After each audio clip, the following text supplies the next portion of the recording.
ఆకలి బాధ తినలేదు. నా ఆకలి బాధను ఎలా తీర్చుకోను కాపుకోను కొన్ని కారణాల వల్ల అడువంతా గ్రహిస్తుంది. ఈ కలియోగం పెరగడానికి అడవులో వృక్షం పుట్టింది. ఆ వృక్షానికి కొను జన్మించింది. ఎండను చూసి అలా ఉంజిందుకోవచ్చు.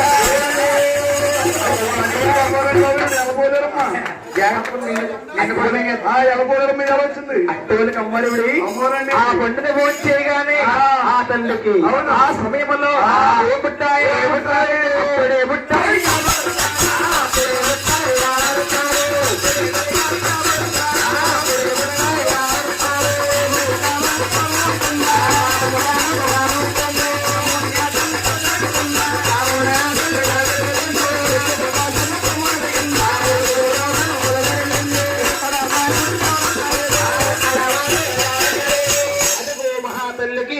కొండని భోజనం చేయగానే కామాలు పుట్టనొచ్చాయి. ఈ కామాన్ని ఎవరు తెలుస్తే ఎవరి దృష్టిలో తెస్తుంది. ఆ తల్లికి ముగ్గురు కనిపిస్తున్నారు. బ్రహ్మదేవుడు వచ్చాడా? వచ్చాడండి. ఏమన్నాడు?